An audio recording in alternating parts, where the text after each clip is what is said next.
Welcome back, everyone. Tonight, we're diving into a corner of the internet that most people are too afraid to visit. You've probably seen the mirror ritual challenge popping up on your feed lately, a viral trend where people film themselves staring at their reflection for exactly 60 minutes without blinking. On the surface, it sounds like a simple test of endurance or maybe just a trick of the mind. But lately, the stories coming out of this challenge have taken a much darker turn. It's no longer just about red eyes or blurry vision. It's about what's staring back at you from the other side of the glass. Some say that if you look long enough, you aren't just looking at yourself anymore. You're opening a door to something that's been waiting a very long time to get out. To understand why this ritual is so dangerous, we have to look at the folklore it's tied to. Specifically, the legend of the Kuntilanak. In Indonesian mythology, she is a vengeful spirit, usually depicted as a woman with long, matted black hair and a white dress, born from the pain of a tragic death.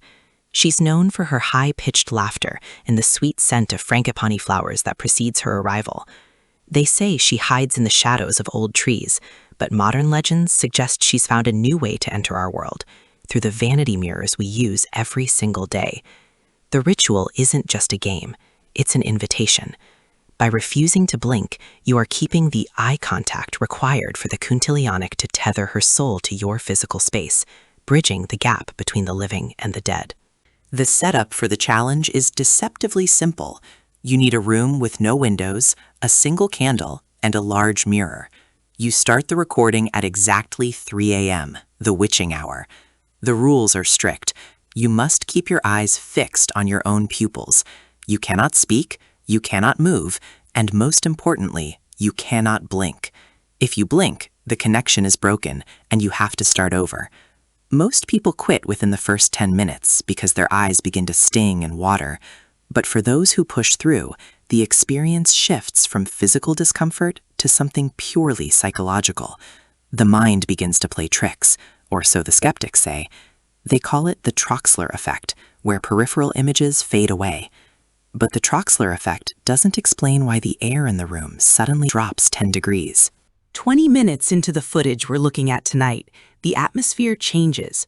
The participant, a young guy named Leo, seems completely still, but the candle flame behind him begins to flicker violently, even though there's no draft in the room. If you listen closely to the audio, there's a low-frequency hum that starts to vibrate through the speakers. Leo doesn't seem to notice it. He's in a trance.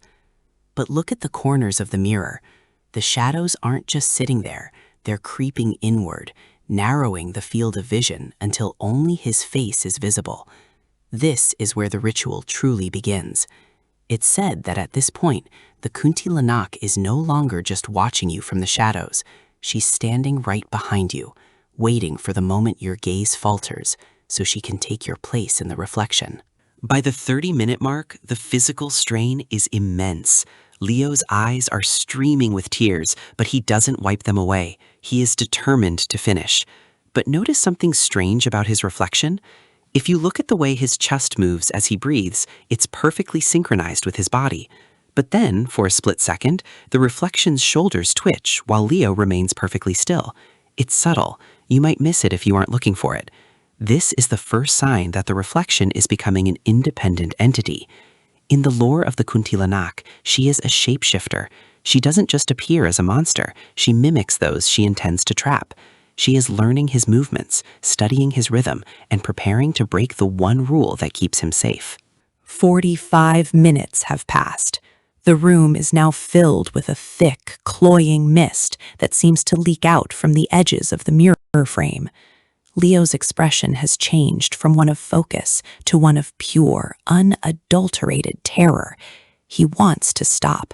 You can see his pupils vibrating, his muscles tensing as he fights the urge to scream. But he can't move. It's as if he's paralyzed by his own gaze.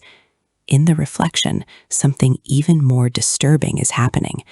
The mirror version of Leo is no longer crying. In fact, his eyes are bone dry, and he's starting to develop a slight, crooked smile. It's a smile that Leo himself is not making. The reflection is no longer a mimic. It's a predator that has finally caught its prey in a state of total vulnerability. We're approaching the final minutes of the hour.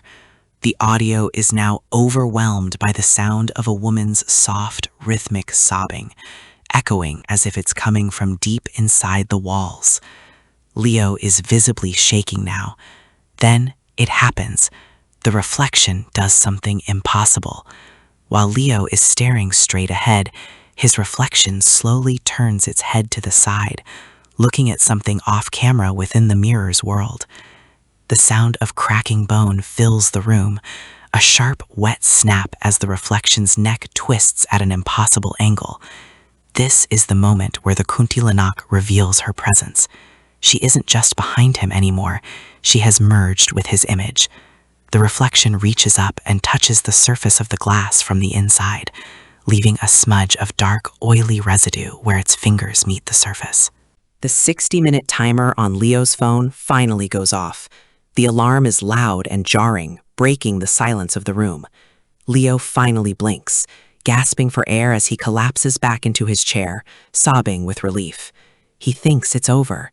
He thinks he's won the challenge. He looks at the camera, gives a shaky thumbs up, and reaches out to stop the recording. But as he moves toward the camera, the reflection in the background doesn't move. It stays sitting in the chair, head still twisted, watching the real Leo with those empty black eyes.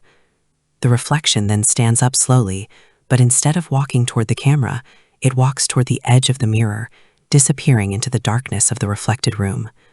Leo is completely unaware that his self has just left the building. Here is the plot twist that has everyone questioning the validity of the footage. Leo picks up his phone and turns it toward the mirror to show his followers that he's okay. But when the phone's light hits the glass, there is no reflection at all. The mirror is just a blank, dark surface, reflecting nothing, not the room, not the candle, and certainly not Leo. He touches the glass, and his hand doesn't meet a solid surface. It sinks in. The mirror ritual didn't just summon a ghost, it swapped the two worlds. The Leo we see on camera isn't the real Leo anymore. He's the one who is inside the mirror. The real Leo is now trapped in that dark, cold void, where the Kuntilanak is waiting for her new plaything to realize he can't get out. The footage ends abruptly as the candle blows out, leaving the room in total darkness.